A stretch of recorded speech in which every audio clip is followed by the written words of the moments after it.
everyone. You're in the office with Joseph Skoda. And today my office happens to be in Lompoc, California at the American Legion Post 211. And what's interesting about what I do is, I'm a retired Air Force veteran, did 21 years, and I love it. And I'm surrounded with a lot of veterans with me right now. Right now, I'm not only privileged to sit next to this guy next to me, but he's the founder. He's a Vietnam veteran, but he's the founder and CEO of American Veterans United. So please help me welcome Henry Alfaro. How you doing, Henry? Thank you. Thank you. It's my pleasure to be here. I started this organization back in 2012, and the thing is, I know that there's a lot of veterans out there that don't know what benefits they're entitled to. So what I did, I formed an organization to help from World War II to the present, to what they're entitled to with compensation, pension, and medical. So a lot of veterans that I know went to the VA, but the VA did not know how to explain to them how they can get these benefits. So I took it upon myself to go to Sepulveda in LA and tell them. I talked to certain people there, and I learned the system, and I learned the system well. So what I did is I talked to certain individuals, and I said, okay, what can you do to benefit the veterans? So I sat there personally, like I'm sitting now with Joe, and they explained to me, this is what the veterans have to do. They got to go, you got to register them. Okay. Now, if a veteran makes, in certain counties, say Santa Barbara County, if they make more than $36,000 and they want to come back, they cannot get a card, a VA card. But they can still put in claims. If they live in Ventura County, if they make $37,000, they cannot get a card, but they can still get benefits through compensation. The same thing with LA County. So what happened is, I got a group of people together. We started a board. I had 19 members that decided that they wanted to be part of the board of directors. So we started explaining to the veterans, this is what the process is to try to get. So what I did at the time, I started the chapter here in Santa Maria. So we had meetings there, and they started coming in. We used to have like 70, something, 100 members come in Santa Maria or Guadalupe, because I started in two places. And I started explaining to them what it took to get to go through the process of getting benefits. So I live in Moorpark, California, so they got in a van, went to my house in Moorpark, and I took them to Sepulveda. And I put them through the process. And I had service officers explain to them what you have to do in order to make it work. Very good. So it was a slow process. Okay, can I turn it off for a little bit? No, that's very good. No, I have a question for you, Henry. Before we get more involved in this, and I know I'm a veteran service officer. I know you at least a decade, if not more. And I remember those meetings of 40, 50, 60, even 100 people. It got out of hand. It was so crazy. But why do you think so many of our veterans, a lot of Vietnam mostly, don't understand their benefits, or they're still entitled, or still know they can file for things? What do you find is one of the most biggest issues why people just don't know? Because the thing is, a lot of people that work for the VA are civilians, and they don't have a clue of what the veterans are entitled to, and they don't care. I hate to say this, because I'm very honest, I'm very outspoken, but the people that work at the VA have never been in combat, have never been in the military. So they don't really care about the veterans, because a lot of veterans, believe it or not, we got short fuses. We go to the VA and sometimes we express our feelings, and guess what? They throw us out of there. You can't come here no more. They got security there, the cops will walk the veterans out and everything else. But, we try to explain to them what's wrong with us, but they don't have a clue on what the issue is when you got PTSD, what the issue is when you've been in combat, what the issue is when you went to basic, what you went to AIT. Because you don't have to be in combat to have problems. Right. And when you deal with civilians, it's hard to explain to them, I've been through this shit in basic, I've been to this in AIT, I've been to this stuff in combat, I've been to this thing when I was in stateside duty, I've been to this thing when I was in Korea, I've been to this thing when I was in Thailand, I've been to this thing when I was in Okinawa, and that's the problem. I understand them. I feel their pain. I can relate to them as a veteran.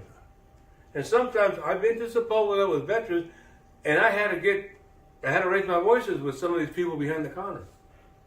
And that's the problem. I understand that one totally.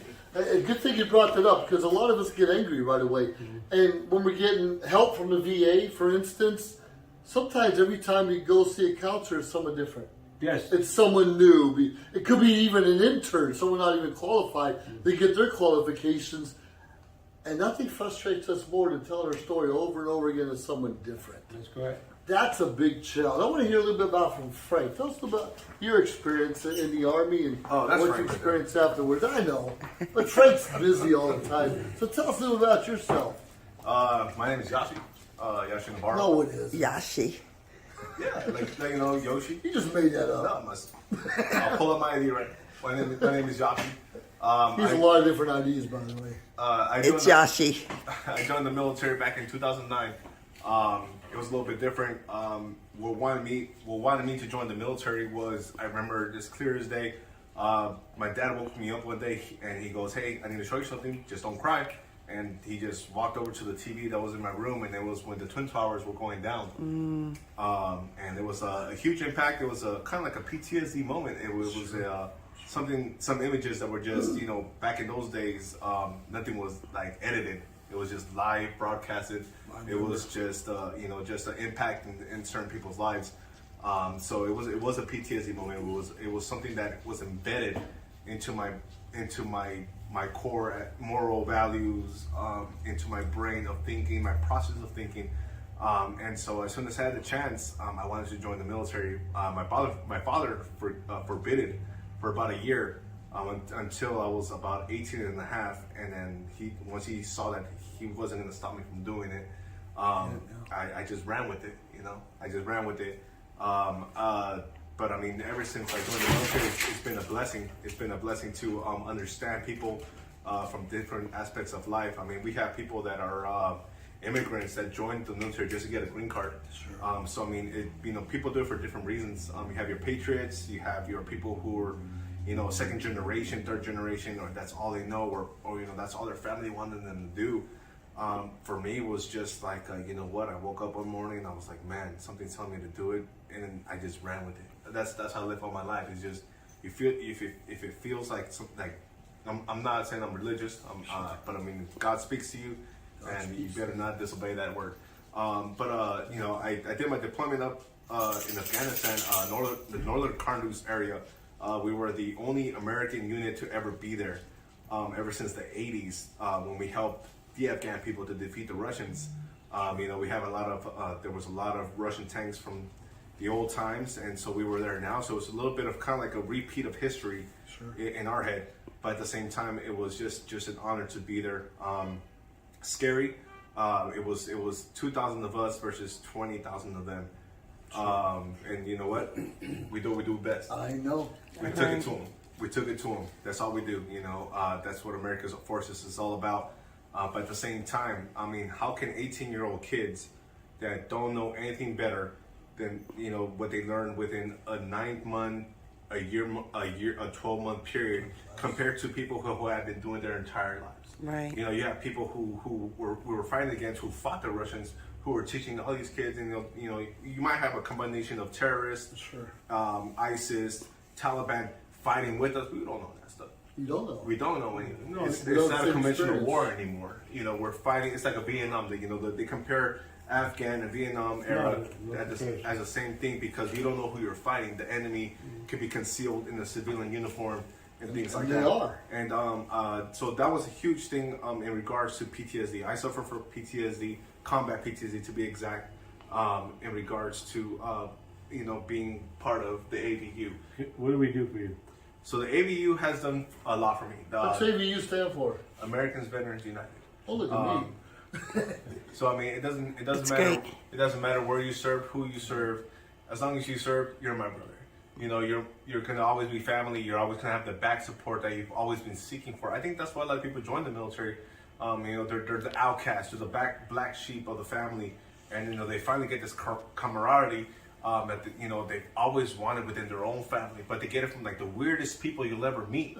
You know, just people you just don't expect it from, and you know, you just love it, and you you know what? You just soak it in. You soak it in, and there's something better than soaking in that love, that support, that just like family sense of connection. And once you do feel it though, it's something that you'll never forget. It's something that you just only behind, and I think that's why Henry has done it, because even though he even said himself he was there for 18 months, but in those 18 months, it didn't take him long to understand a lot of things. Sure. It didn't take him to understand, like, holy crap, like, these people are me and I am them. How can I help them? But Henry has a big ass heart.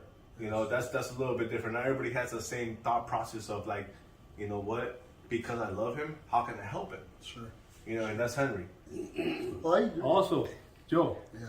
what have I done for you as AVU? I want you to answer my question. Not only you help me, but as a veteran service officer myself, the information you provided me, I was able to help out a lot of other veterans get their disability. And if I couldn't, I would send a lot of people to you, and we talked about earlier. And what's so exciting is about sometimes months later, sometimes years later, sometimes several years later, you'll get a thank you. You'll get a card, or you'll get I remember you helped me. And if it wasn't for people like you and your organization, other things you've been involved with, I would all go to the side. Because we all suffer in different ways and different aspects of our career. I was fortunate to do 21 years in the Air Force, and I was actually stationed in Saudi Arabia when 9/11 happened. I was already stationed in the Middle East, and those were some scary times. And the focus was always on Vietnam veterans, how we could help them when I came back. And when it opened up through the Gulf War, Afghanistan, 9/11, terrorism, which it is now, that hits me in the heart. Because I wasn't a Vietnam vet. I wasn't Korean or World War II. I'm still young. I don't look young all the time. I got my gray hairs coming out and those things also. But people like you point the right direction. You say, even though the veteran administration may tell you no, or you may get some advice from somebody that don't really know what they're talking about, let's get it from the source. And sometimes that source changes. Or sometimes we know laws and rules change every day. It might take us weeks to know that something changed. It's just the way it is. But before I go back to you, I want to hear about Frank over here, who's retired Army, a first sergeant, and he's got a lot to say. So tell us about your experience, Frank. Well, like I said, I was born in San Bernardino. I was raised here in the Santa Maria area as a young kid. Grew up in the Santa Maria area, and again, this is in the mid to late 70s. In 1980, I joined the Army because I already knew that was my place to be. Sure. I come from a family of Marine Corps veterans, friends, veterans. That was my calling. I took a chance, as a young kid at 17 years old, joined the service, and decided that I'm going to go for a 3-year stint in the Army. I loved it, and you weren't going to pull me away from it. So I continuously re-enlisted for 6 years. I spent time as a young troop in the Army. Again, growing up from being a private to a sergeant, going overseas, stationed in Berlin, coming back, decided I want to be a drill sergeant. I admired my drill sergeants, and my thing is there's only certain people you will remember. Mess sergeant, supply sergeant, your drill sergeant. Or so your drill sergeant. You'll always remember it. So I took it upon myself to go to the academy. So I was the drill sergeant for a number of years, and then continued my military education, and subsequently ended up retiring as an artillery first sergeant after 22 years of service. So after I finished my service, I was only 39 years old. I wasn't done. I spent numerous years as a federal law enforcement officer. And again, my thing was this. I am serving my country and protecting my country. But I also serve my country in the form of being a federal law enforcement officer to support the United States Border Patrol, so I protect my borders. I am protecting my country on 2 different levels. So once my time finished with that, I made a self-commitment, lifelong commitment, that I'm going to serve my veterans. Yay. And I say my veterans, my male, female veterans alike from all eras of war. Thank you. Again, right now we're in a different stint. However, there are certain things that have changed over the several years. From the time that I began involved with American Veterans United as a simple member, and then became a board member, and again I took things a little bit further. As Henry knows, I've always, with my years of experience in the military, I've always expressed a sense of chain of command, leadership, and organizational skills. And since then, again, being a vice president of AVU, I've made it a point to take it a little bit further in acknowledging the fact that as a veteran myself, I'm going to help veterans with their pension, compensation, education, survival benefits on all levels. And I've done that in so many on so many levels. And again, I cannot go without a day without hearing from some form, either a veteran, a spouse, a child of a family member, to be able to help them with certain benefits. And again, I'm proud to be part of this organization. I thrive on this organization. This is my life, and I will continue doing this until my time to be taken above, along with my other veteran brothers and sisters. Thank you, Frank. so much for that. We're Frank, glad to have you here. I have a real quick question for you. I know you come in here with I believe a service dog Correct. that helps you. Tell us a little bit more about how the dog helps you. Well, Actually, can we have the dog on the screen, On the please? driving? Chase, come here. Come on, Cheech. Oh, never mind. There she I can't is. get my kids to do that. There she is. Come here, Cheech. Come here, buddy. Where's Chong? Come here. Whoa, did you see that? Whoa! He knows who the president is. Oh, you're the one that fed him more last. He knows who the president is. Anyways, that's my service dog, Cheech. Years ago, again, when I was in the early stages of filing for compensation myself, Sure. there was, again, some confusion, or should I say lack of knowledge of how to handle a military retiree also with compensation benefits. Sure. Because there's certain aspects that come into play that that retiree needs to really consider when you're filing compensation. And this has to deal with how the military retiree was discharged from active duty, what type of benefits they're receiving for retirement pay, and then going into compensation pay. So those are a couple of things that I considered. And then I had also considered myself through self-assessment with PTSD, whether I suffer from PTSD, because I've had my traumatic experiences also during my career. And that's one thing I educate, and I try not only educate myself, but I try to educate many other veterans. We all come from different backgrounds of military experiences, military life, terms of service, and so on. So you can never discount what a veteran, either what type of compensation claims they would like to file, even if they're knowledgeable of those type of benefits they can file. Sure. Now we're talking about myself. I didn't realize that I had been suffering from PTSD for many, many, many years.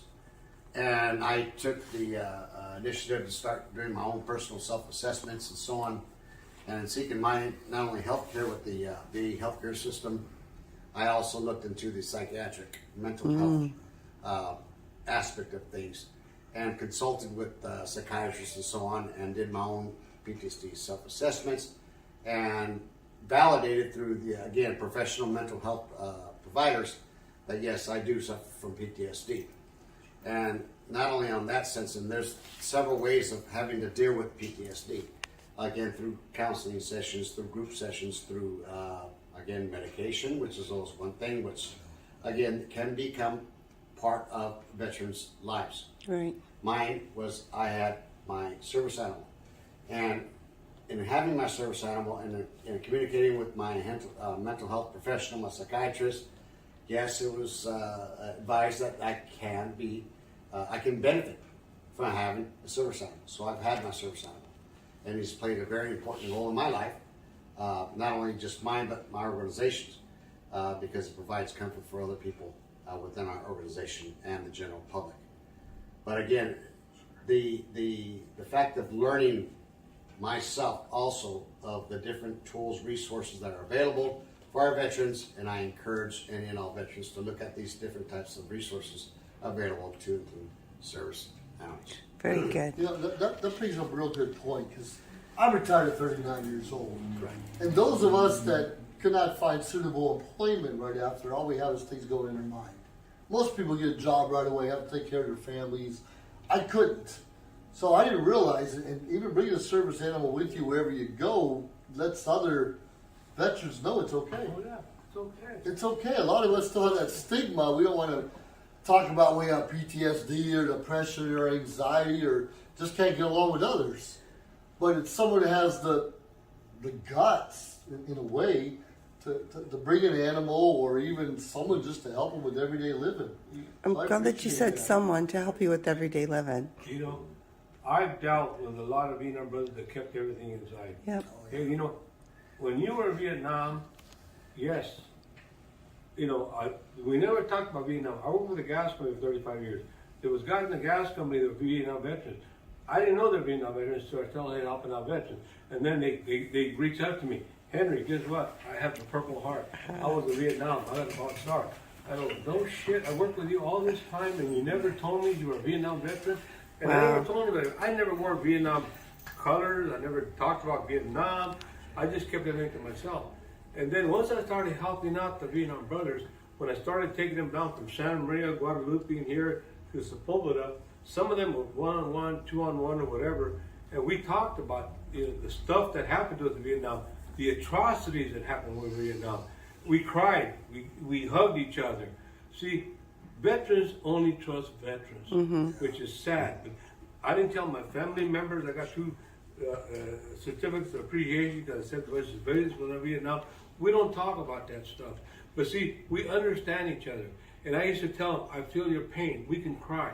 We can talk. Even my own brother. I went to Vietnam. I was in the Army. I got drafted. I was married to my wife. I was 19. She was pregnant. My brother got drafted to the Marine Corps. To this day, he retired with the fire department in Santa Maria. He never talked about Vietnam. We never talked. But finally, when I started helping him out, we went to the Alfaro bar in Simi Valley. I said, Rudy, you got to tell me. And he started crying and stuff. And we sat there. We hugged each other. I go, bro, you got to let it out. But Vietnam brothers, they don't let it out. They keep it to themselves. And you know what? In order for us to die with happiness, you got to let it out there. You know, it's because it's hard on the family because we keep this in you, and it's hard for the Vietnam himself. And Yes. that is really hard. Let me say something real quick. On that note, you know, again, some of the comments you made about veterans, trusting veterans and so on. Right. You know, that there are more veteran communities that exist more so than some of your more public communities.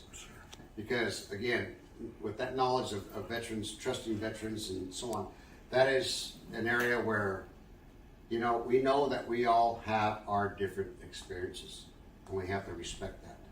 We cannot doubt it. We cannot question it. The fact is we need to support each other as veterans, as our brothers and sisters that have experienced so many different atrocities and simple experiences. You know, that's something that we all, as a veteran community, regardless of what organization you belong to, wherever you go in our country, you're always going to be able to access a veteran organization or a group of veterans at some point in time. But it's understood. It's like, again, it's a brotherhood, sisterhood. You always understand that that's a veteran. You know that that person has taken the same oath as you have and willing to sacrifice exactly as you have. However, the experiences may be different, but the respect is never lost. Well said, well said. That's a good point. I had a brother in the Marines, a brother in the Army. And you know my brother in the Marines? He went AWOL the first day. He didn't know. They took his glasses off and saved everyone's head and said, follow the guy in front of you. The guy in front of him was graduating going out the gate. he got in trouble the first day. He has his own experience. It's crazy. But Navarro, for someone just getting out of the military, any recommendations for them to get the help they need? Absolutely. Talk to people you know, and that's who the AVU is. If I could put it as simple terms, if you can't, we know we can't talk to civilians, then talk to a veteran. Yeah. That's what the AVU is. So true. There's not a single person who's a civilian besides, you know, the wives who are not only as hardworking, but maybe even more hardworking than the officers that we have. But that's where it falls, right? So you're not gonna talk to someone you don't know. You're not gonna talk to someone you don't trust. And unfortunately, that's what the VA is all about.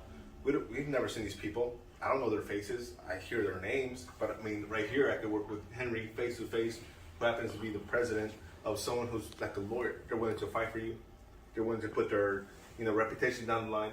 They're willing to they're willing to get you where you need to be. Sure. So I mean, if that's not a representation of a lawyer, I don't know what is. So that's what you want. You want someone to represent you and fight for you and work hard for you. And I think that starts with your own home. Right. Sure. You yourself, as the veteran or the active duty service member, you have a family, you have a spouse, you have children. That's where it starts. Your team of support starts right there. Right. When you leave active duty military, whatever career you decide to or the length of time that you spend in service, and you have that family structure, that will remain with you no matter what. When you leave military service, now you're a veteran, and now you got to find a way to provide for your family and your kids. Sure. That is just as important. And that's what we are. That's the backbone. And that's what we are. ABU's family. Yeah. Absolutely. ABU is the family outside the family. Yes. We're all family. And we're speaking about family now. And I think it's very important that we recognize somebody that is a part of our family. Linda, all you have to do is step in front of the camera and say hello, because family is the major support group. She Yeah. is a major player. Stand up. We love Right you, there, Linda. we have a spot right there in between Yoshi and Frank. Just go film her sit down. Yes, She is a major player. She is a major player for the she ABU. is. She's a big back. Okay, sit rolling. She is a major See, player. she gets That's nervous it. like that. I have to get rolling. That's perfect. We're now at 27 minutes, and I believe that I have the opportunity to say this has been the most beneficial part of the evening. Whether you know it or not, we're all gathered here for a very special occasion, and that's what's brought us all together. Yes, there's gems all around. She is the diamond that makes things shine. So with that said, thank you, everybody, for your voices. And I think that Joe, Henry, Yoshi, Frank, Chico, Cheech, we couldn't be who we are without you. Thank you very much. And real quickly, Vanessa Phelps is behind the camera, a 21-year Air Force veteran herself. Yeah. So we appreciate all of us. Thank you so much for joining us and telling us your story. Just really quickly, we have the Veterans of Foreign Wars, we have the American Legion, we have the Disabled American Veterans, we have Vietnam, we have so many things. What made you start American Veterans United? Because 2 minutes or less. Because they're limited. We're limited to a group of people. We're not limited. We help everybody. We help their spouses, and we want civilians. We have a lot of in our organization. You can be a civilian and be a board member. You can be an officer. Because you know what? Sometimes they do more for their spouses than the veterans do for themselves. And I'm adamant about that. My wife. If it wasn't for my golden jewel here, I wouldn't be here right now. Amen. That's a fact. Where's your website? How do people find you? How do people find you? It's AVU, American Veterans United, Inc., INC.org. Check out our website and what we do. If anybody that is listening to this needs help, call me. My phone number is 805-990-4079. I will help anybody. Supporting spouses, Frank is a jewel when it comes to that. We help every veteran anywhere in the damn country. Thank you. I salute you all. Okay, thank you. Woo! Thank you so much, everyone. You're welcome. If you liked our show, please